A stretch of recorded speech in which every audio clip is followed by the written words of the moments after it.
The interstate highway was a system developed for interstate commerce, moving goods and services across the country, but that doesn't mean just legal merchandise. It's become one of the most dangerous avenues for transferring illicit drugs across the country. Every year, billions of dollars in illegal narcotics circle the globe, driven by a high demand of users. You might hear on the news about drug busts in your community, and sadly, those are the headlines that often get scrolled past or tuned out. But have you ever wondered where these drugs are coming from and just how big of a problem they are in your community?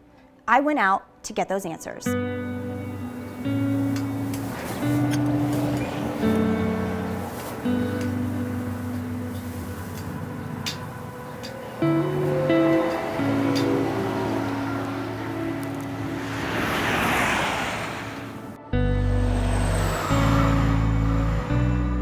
A lot of dope deals take place in plain sight, in areas where there's a lot of traffic, there's a lot going on, people are moving, people are doing things, and they're hiding in plain sight. I first set out to speak with someone who knows the West Texas roads and crime like the back of his hand, Terry Lowe. He used to work for the Permian Basin Task Force back in the day, and now he's with the Tom Green County Sheriff's Office. He spent 43 years in law enforcement working criminal investigations. Back in the day, we took down loads of 500 pounds of weed, 2,000 pounds of cocaine. It's like the type of narcotic may change, but the battle remains the same kind of thing. They don't cook it anymore like they used to back in the old days. You know, it's some trailer house out in the middle of the county. Pretty much all of it comes across the border. Lowe says almost all of the drugs right here in West Texas come from the cartel, one of the most infamous and dangerous drug organizations in Mexico. And they're careful in how they do their business. There might be a house in Laredo or Del Rio or someplace right on the border that, you know, they got it across, it's in a safe house, and so everybody starts picking up a little bit and taking it out. He says even though you see on the headlines that they're stopping a lot of those drugs coming through on the entry points, that's actually a tenth of what's making its way through. As long as there's a customer out there that's willing to buy, there's going to be somebody that's willing to sell. Unfortunately, society is such that it's an ongoing battle. You know, I don't think it'll ever go away.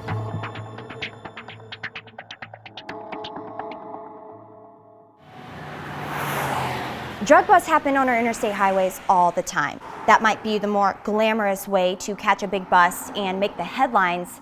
However, I spoke with Randy Milliken with the Kimball County Sheriff's Office. He said that the drug busts on our highways isn't the biggest problem. It's when those drugs make it into their small communities.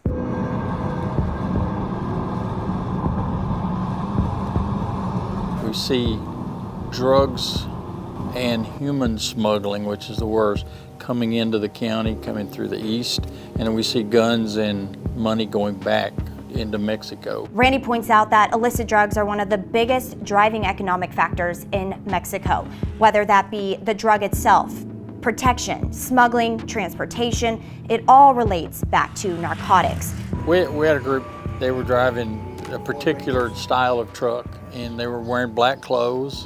One of our deputies finally got one of them to stop, and he pulled over, and they waited each other out because he's waiting for the deputy to get out and walk up there. And when the deputy finally opens his door, the guy takes off again, and the deputy has to get back in. He chases him. The guy pulls over, gets out, and he's wearing all black. And he runs over to a fence and bounces and just bounds over the fence to the other side, and we haven't seen him since. And the pickup is full of marijuana. They would take the passenger seat out, put bales of marijuana in, and take the headrest and stick it down in the bale of marijuana where it looked like a seat. And you get there and there's nothing but marijuana inside. And they're willing to walk away from those. There's one of the cartels. Authorities try their best to keep up with the cat and mouse chase, but as soon as officials catch on to something, traffickers develop different ways to obscure their cargo. I've seen crack cocaine in baby diapers.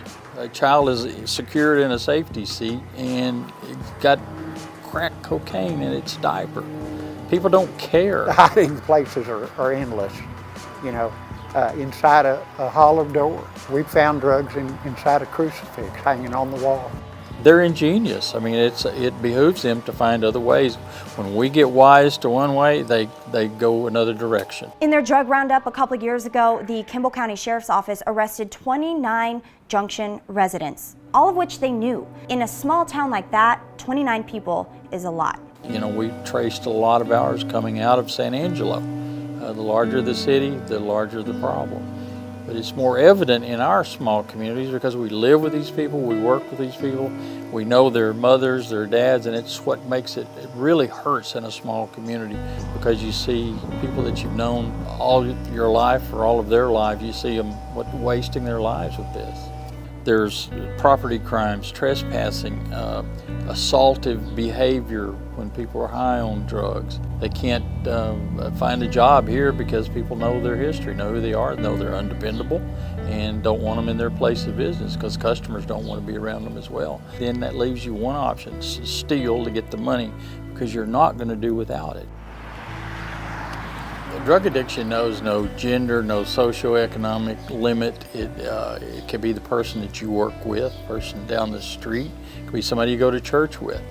Oldest person we got was somewhere around 80 years of age. I don't think she used her product as much as she just sold it. It was a way for her to make some income. It's a revolving door. So these same people just keep coming in over and over and over and over again. You send them to treatment, it doesn't seem to help. You send them to the penitentiary, it doesn't seem to help. We just keep getting them back. Randy says the way that drugs are glamorized and romanticized these days is really causing a huge problem for our future generations. Back in the day, it was stealing a beer from your uncle. Today, it's stealing meth or heroin. And the level of knowledge that kids have of drugs these days is really scary. They know how to get it, where to get it, the effects of it. We've had instances where we found it already prepackaged and they're learning that at home. Somewhere in our school system right now, there's a kid who has a cure for cancer. And our responsibility as caring, knowledgeable, mature people is to see that that child lives. He doesn't poison himself with some chemical or some substance, and we live to see him realize his full potential and not die from an overdose or from a car accident or get shot by someone because of his behavior. That's our goal, that's our role. That's why we've decided it's far more important to have an impact on our community than it is on people traveling through our community on an interstate highway. Fortunately, there are things being done to stop this problem. However, the truth is for every pound that gets stopped at the border, data shows that another 10 pounds or so gets through. It's really a supply and demand issue, and the more people keep buying it, the longer it's going to happen. For Fox West Texas, I'm Keni Mack.